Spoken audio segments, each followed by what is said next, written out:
back. It turned Broden, back on. hello. Hello. Welcome, Broden. We're glad to have you here on the broadcast. Oh, thank you. It's good to be here. I rushed back from the family Christmas party just to make it here. And evidently right when playoffs started, so I think unless I missed some really good games, I might have came back at the right time. No, I think you came back at the right time. We did have some very exciting games, and we can talk later. But right now, we need to talk about this draft because this is our semifinal. It's the Fallen guys coming in here as one of the familiar tournament names, and Circus in Town being the new guys on the block. Oh yes, I don't think I've seen either of these teams play, have I? I remember. So East Phantom and Elijah are former members of the Fall Guys. I think that they had to get some other friends together to play today in particular. Okay, so I did hear something you said about Aurora. Yes. I disagree with you on that. I think removing the wall from her ult was a good fix for her. I think it was way too strong. Having been playing a lot of the champion, I think she's much more fair if you can walk out of the wall. Doesn't mean you'll live, but it's more fair than having to stand there or blow a flash to get out. Well, and see, my argument is if the ult doesn't deal damage and it's not a nuke, then it introduces the idea that it can be that solid cage, and then you do shift that power into her mobility and dancing around. Maybe increase the size a little bit. I don't know though because she already does a lot of damage with her QE combo. Like I can QE combo auto attack someone and take like more than a third of their power away at level 2. So other health. So I'm afraid that if you took the damage from it, you'd end up having to put it more into her other parts of her kit, and then she would be even more broken. See, this is why we talk. Yeah, because her damage is pretty dumb, especially if she gets ahead. But they had to do something, and I think that was part of the right way. They could probably take the damage down more on her ult, and she'd be okay. But I think being trapped in there was too strong for her. Way too much power. So what do you think then about some of these other champions we picked? Because Ambessa is in not only this game, but she's available to be used. We've seen she went up against the Cassante earlier, and it didn't look so good, but that was against Cassante. So what's your opinion on Ambessa? I think she's really strong. She's just really hard to play. She's overtuned still. She needs to be tapped down some more for how strong she is when someone gets good with her.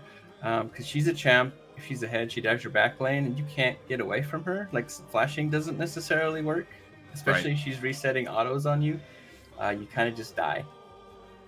I do like her. I think I'm not very good with her. People who are, she can... I don't know where her strength starts yet, but I don't think she's great into big tanks. Correct. And a lot of that has to do with the fact that she is not very durable herself until she gets the lifesteal from the ultimate and the big shield and some items. But overall, I think the champion is a lot of fun. I think she's cool to watch. I think she's cool to play. Very skill expressive. You know when to use your shield, when to dash, which way to dash.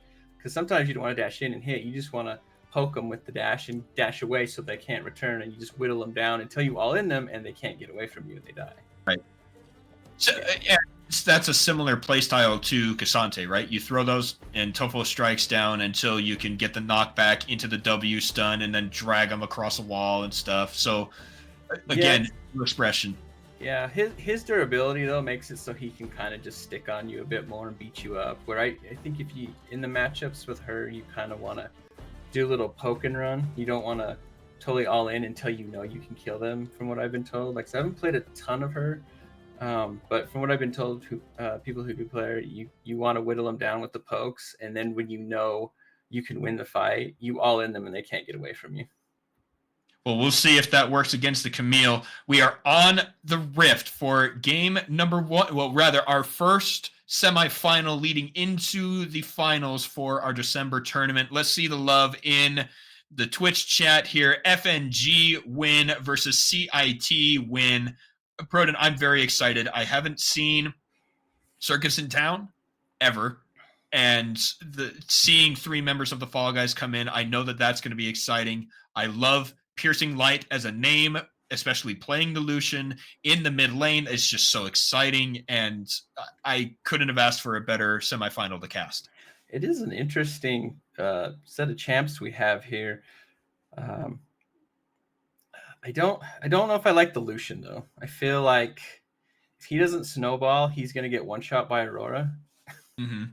I feel like maybe someone with a bit more range or all in potential would have been better. I don't really feel like ADCs do well under her in the mid lane unless they can all in her. Um, I think Tristana's probably better as a match Okay. against her in mid because she can jump away from Aurora or jump onto her when she tries to escape. I mean, Lucian can kind of poke you down, but I don't feel like at level 2, like I said, she can do a lot of damage if you get an auto into a QE and Mm-hmm. pretty much just chunk someone for half their life almost.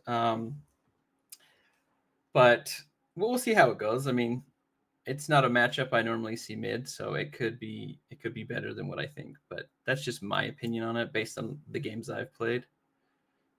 So something that I noticed is the Grasp of the Undying for Ambessa.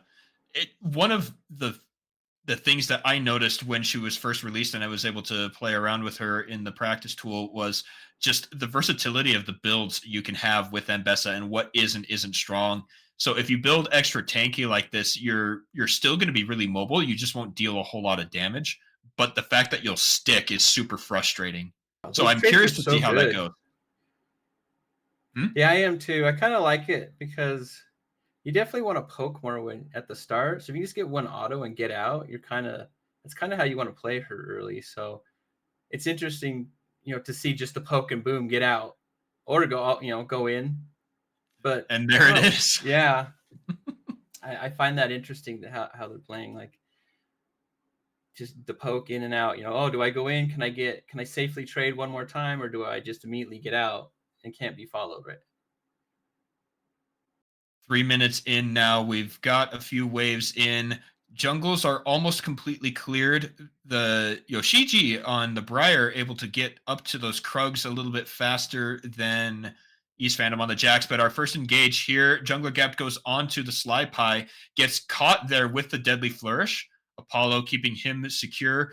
Meanwhile, up on the top side, Yoshiji does get the gank onto rear face. No flash available, no ghost available. First blood for Rook Q. That was a beautiful Flash, gank. oh, Oh, there you. flash forward for the combo you talked about. Yeah, if he's dodging the Qs and just getting hit by the E, it's not as bad. But if you get hit by a QE combo, like you pretty much you unless you can deliver enough burst damage back, you kind of just lose the trade. You Mm-hmm. need to dodge an ability and then try to trade back because her cooldowns are going to be quite a bit long early. And so if you really want to win against Aurora, you have to dodge that Q and then try to trade.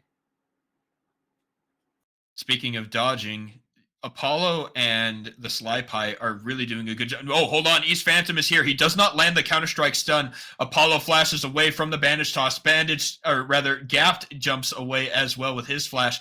That was a lot of movement right there in that small portion of the map. Yeah, that was so close to getting at least one kill, though. They did get the flash, but they could have been so much better had they just been able to get that stun from Jax on top of the ADC. Right. And I think that was the goal. Apollo did flash, and that's probably what saved his life. Yeah, do you see how impressive that is right now? Yeah. Lucian steps up and just loses half his life. He doesn't even get to really trade. But I do like seeing the Ambessa get ahead early because I think she is one of the champs that has to get ahead, um, especially into someone like Camille that does do quite a bit of damage later in the game.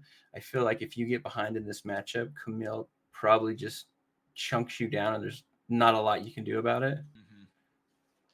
Yeah, Camille is one of those champions that if you get her going early, bless you. If you get her going early, she just becomes super oppressive. She's even able to deal with late game Orns and such with the second cast of that precision protocol. especially with the Sheen empowered auto attacks. It's just really strong.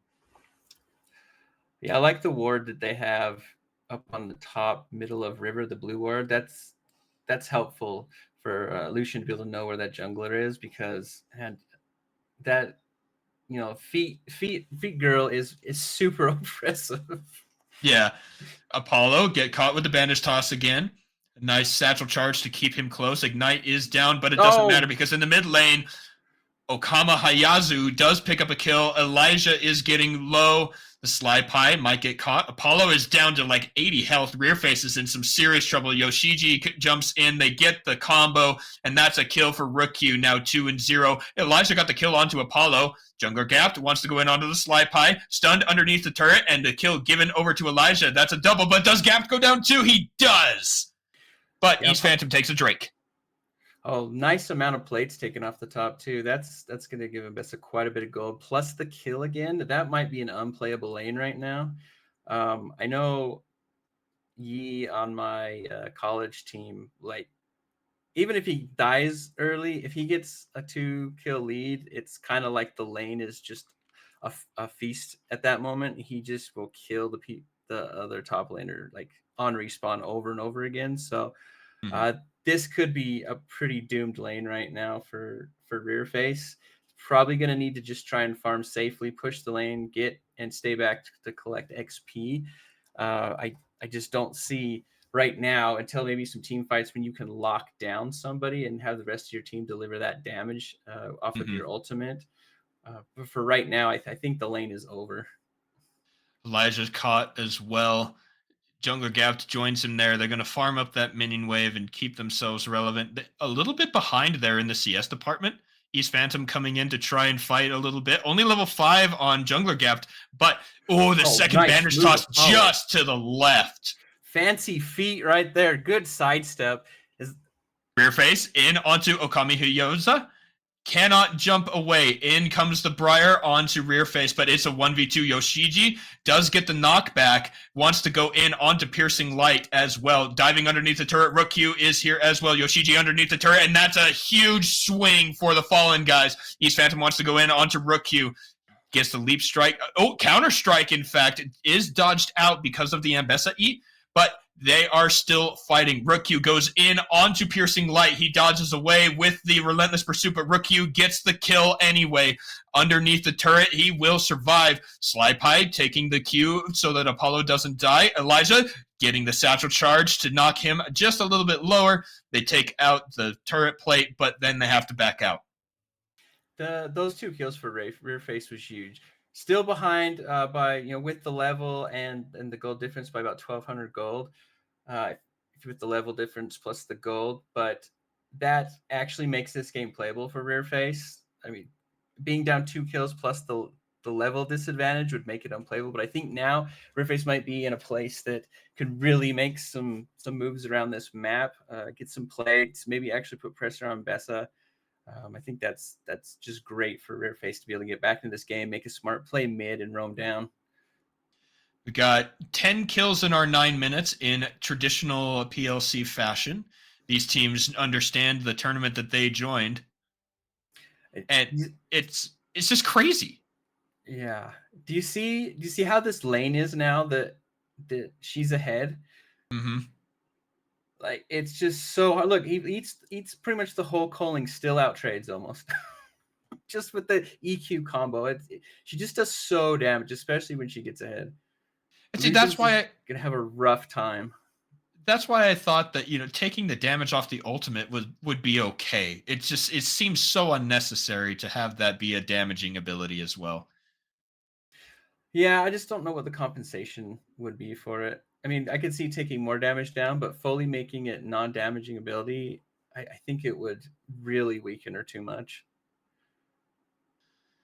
Well, we'll see how she performs after the adjustment. Yoshiji going in against East Phantom. Rear face is here as well. They get the fear. That was a point-blank ult from the Briar. Oh, that damage reduction was actually crazy. Rookyu jumps in as well, but there are fights everywhere. Apollo is going to be the next target. East Phantom trying to get the kill into Rookyu.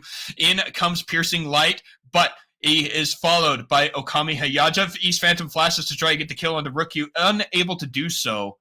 and Oh Yoshiji my. makes it out, even though he was down to like 70 hit points. Sly Pie is here. Apollo gets hit with the Arcane Comet, but not before he gets the kill onto Elijah. Apollo going to jump away. He does get the kill onto Jungler Gapped, and suddenly Circus in Town has 9 kills at 10 minutes. This bot lane is super spicy. Jin had no kills just a moment ago and went ahead and just got 2 of them right there to get back into this lane. Actually pulls ahead in gold and CS lead.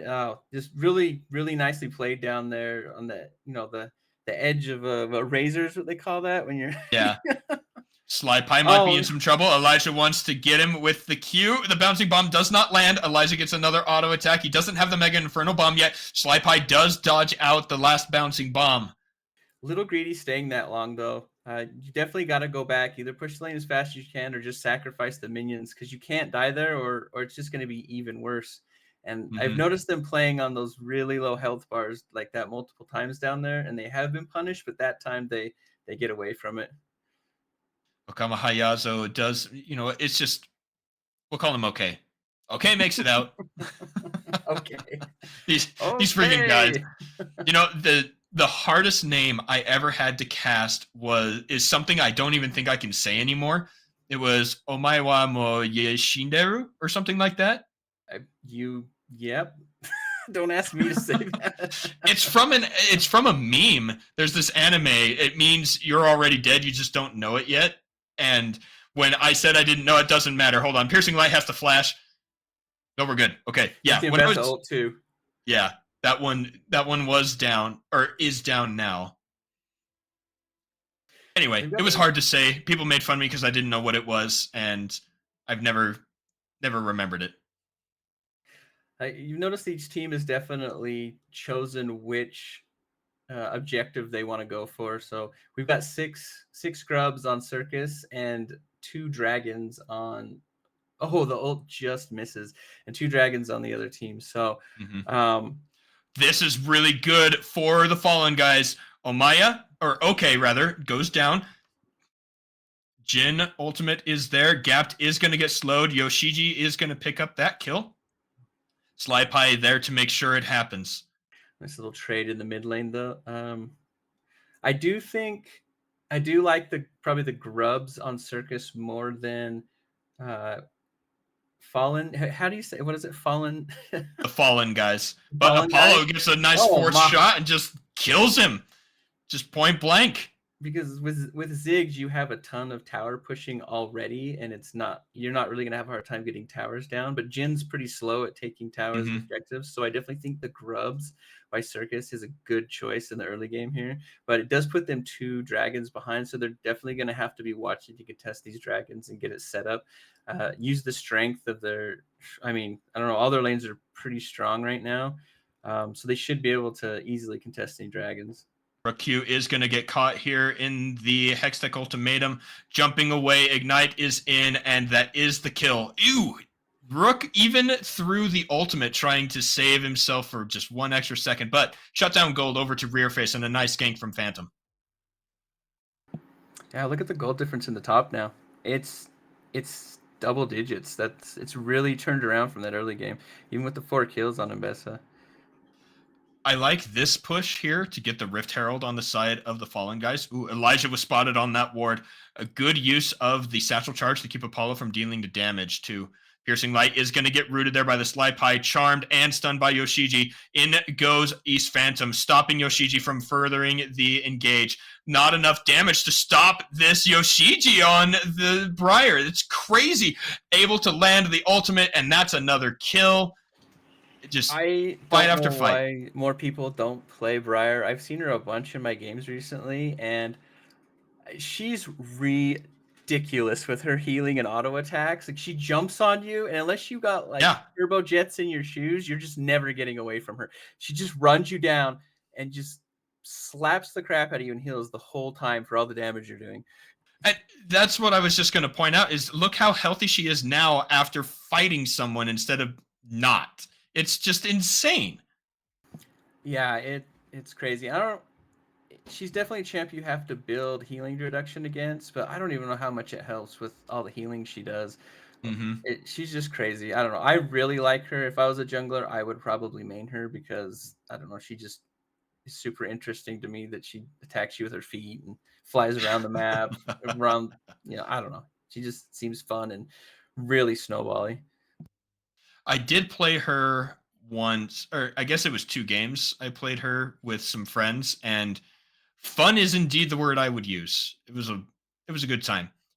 Jungler Gapped is coming up here to the top side. Rook Q cannot escape turret aggro. Oh my gosh, but can escape with the jump away there, the flash, rear face able to get the stun, and it's a solo kill despite the involvement of Jungler Gapped. Next fight here on the bottom side. Okay, might be in some trouble. The Culling goes in, able to jump around. Phantom cannot land the stun. He does, and they pick up the kill, and they might be coming back, the Fallen guys. Yeah, Circus is making a bunch of mistakes right now. They're playing a little over aggro and forcing things. When you're in the lead, you don't have to force things. You can just play slow, and they can't beat you because Flash forward from Gapped onto Apollo, trying to get the damage. Phantom is here. Can he pop the strike? He can. That is a stun. Jungler Gapped is still alive. And now Yoshiji is here in a 1v3. The root doesn't go down on anybody important. Yoshiji gets so much healing. East Phantom stops taking damage because of the counter-strike. Gapped is the next target. Yoshiji is coming in. He has a lot of health, gets that extra movement speed, throws on the Q to get the stun. Now Yoshiji chasing after Elijah, turns around to go after Piercing Light. Sly Pie might just make it out. He does. No, flash forward. Elijah picks up that kill. Yoshiji is still healthy, healing, and even more, but it doesn't matter as Elijah picks up the kill, but not before Piercing Light goes down. And the bleed gets him in the end. I always forget about the bleed as I'm walking away, and then your little bit of health you have left, you just bleed to death and die. But do you see how just crazy that champion is? I mean, has a death stance now, so really the only one doing enough damage probably to make Yoshi care is Ziggs, who does get the kill in the end. But just all the healing, all the mobility she has, the stun, just out of control. That's such a cool champ. So I heard Death's Dance, that Black Cleaver Sorry, that wasn't Death Dance. I apologize. No. When it was on cooldown, it looked different to me. I wonder if that's a visual bug there. I didn't see the triangle for the curtain call. I hope that's a spectator thing and not an in-game thing. Someone would have paused and said something, right? I'm assuming so. Yeah. But it's got to be a spectator bug. There's so many weird spectator bugs in this. That's true. Like, remember last season, Ezreal's Qs were invisible? Oh my gosh, I had forgotten about that. All right, so now we get going after 18 the minutes, Rift 40 Herald. seconds. Dragon or Baron's going to be up in the next minute probably. Rift will despawn, so it's a good time to grab it quick here, and then agreed. Maybe Flypie is in some trouble, caught in the Hextech ultimatum, and that is a kill over to the side of rear face. But now, OK and Apollo are in the middle lane. They get the root onto Gapped, and the disengage on the top side of the jungle does go through. The Fallen guys have to be careful. That was not the way he wanted to go. That's a stun onto OK. Damage down as well. Culling getting the damage in, and Piercing Light picks up the kill. And the Fallen guys, as they have done in the past, do not let a bad start keep them down. Yeah, there's still a bit of a goal gap, but they're shutting down these plays that Circus is making and slowly bringing the game back. I was about to say I like the Rift Herald, getting that right before the Baron spawns up and holding it until either you're going for a dragon objective or you're going to try to go for the Baron. That way, if their whole team comes to you, it's still charging down and trying, getting you objective on another part of the map, just using it to create pressure even if your team isn't there. I'm looking at items here.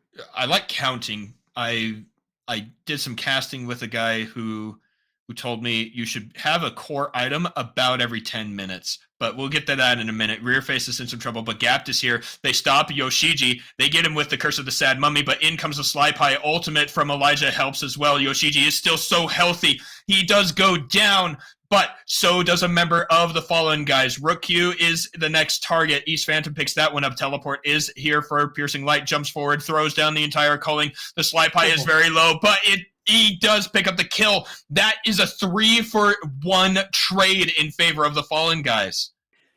Yeah, we're about to a 2,000 gold difference now. They have really cut down this lead.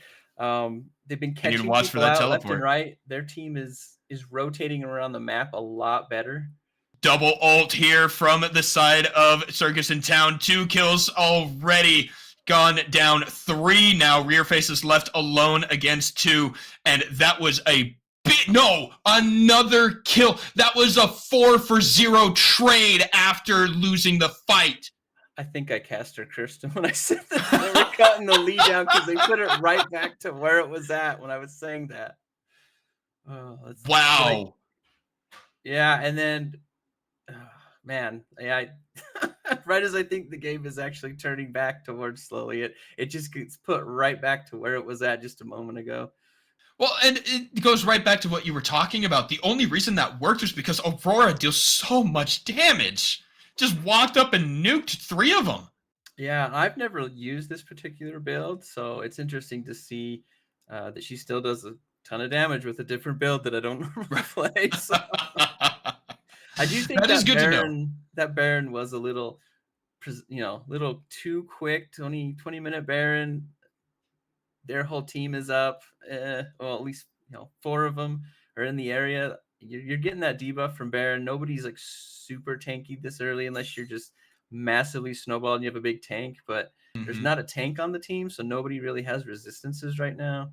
So I think it was a little quick to go and do that. Maybe you want to get the jungler or get 2 kills and then go for that early Baron. But you really didn't have a good advantage at that point to go for the Baron. Well, they had just finished getting the 3-for-1 trade. Yeah, but they can't take the Baron down fast enough. It's too slow. You need enough time to get the Baron down without them collapsing on you, and you don't have high enough DPS to get the Baron down before their team's going to respawn and collapse at that point. Phantom versus Rook Q is going to lead to more Mbessa jumping. Just goes right away. Piercing Light has taken the spot of East Phantom on the bottom side. Caught in vision. Ooh, but Apollo also caught by Gapped, trying to deal some damage, at least holding on. Flash out of the Mega Inferno Bomb. Apollo is low, but is not dead. Gapped, same thing, low, but not dead. Elijah caught in the ultimate. Phantom gets a kill on the bottom side. They have stopped the Baron for now. Rear face might want to go in onto Apollo. He's super close. Hextech ultimatum. He hook shot through a champion instead of trying to get onto the wall. Gapped almost gets the kill onto Apollo. Ignite takes him down. There's like 7 health. And somehow Circus in Town are able to come out alive. He's nice snipe there with the curtain call coming out of Apollo. Bad. That was the wackiest back and forth Baron right now. I was like, oh, Circus is losing this. Oh, their team's losing. Oh no, Circus losing. No, they're winning. What's happening? Back and forth. Oh man. And they just kept doing the Baron the whole time too. Like somebody was always on it to keep it from resetting, and then but they still never finish it.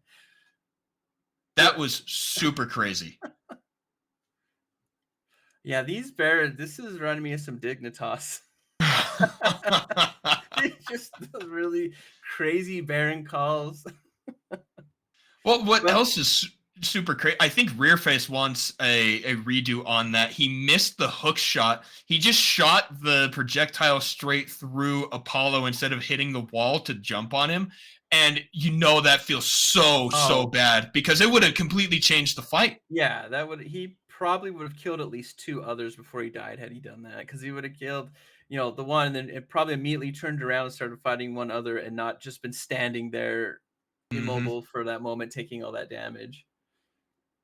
Yeah, really unfortunate for the Fallen guys, but Circus in Town are loving it, and they are now 5,000 gold ahead. They're getting those extra items, and it just the damage they deal in these fights is absurd how quickly it comes down. Might be our next fight. Ooh, Mbessa ult misses. East Phantom does get out of the Aurora ult onto the Blast Cone, makes his way into the mid lane, and does survive. Man, that is a squishy Jax right now. Only level 13 compared to the level 15 Aurora, who's almost on 3 Yoshiji items. onto rear face. Fourth shot does get the kill. Piercing Light now has to be careful. Doesn't have a turret on the bottom, but it might not last very long. But oh, okay, got healed with a redemption. Look at that. It goes from a sliver to half health. Not bad. Back is stopped. I appreciate that from Piercing Light. That looked really good. I But don't know now, if you start this Baron again, though. Like, Ziggs can sit and poke you down. especially with the Jin, right? That's you were talking about. It's a slow take. You got damage from your top and your jungle, but your marksman doesn't. I mean, I don't They think see it. I don't. Yeah, it's on vision. East Phantom is ready. Elijah is ready. He goes into the counter strike. Just needs to get close enough. He gets killed, and the Baron is taken by Circus in Town. They have everybody with the buff. They have 5 members here in the jungle, but Piercing Light is doing a lot of damage. Okay. Oh, goes into the Zhonya's instead of dying right before. And not only do they get the Baron, but they get the ace. Yeah, great play there. I love that. I love how everyone just kind of turned on Jax and did not allow him to jump in, because that Baron could have easily gone the other way had they let him get the leap strike over the wall. Mm-hmm. It definitely could have went to Jax, especially if he was able to hit it with the empowered auto attack and then smite it. But I think really good play for everyone to turn around, stop DPS in the Baron, all in on the Jax, kill him really quick, and then immediately turn around and take that Baron. The game, I don't think it'll end right now unless they make a big mistake and overplay this. I think with Ziggs being up and everyone spawning back up, I think they might be able to hold it. Elijah is the target, getting hit by 2, 3. That's 3 shots of ultimate. Elijah is dead. Phantom versus 4 up on the top side of the Nexus, but the rest of the Fallen guys are taken down. Circus in Town go after the Nexus, and they will be moving on to our finals.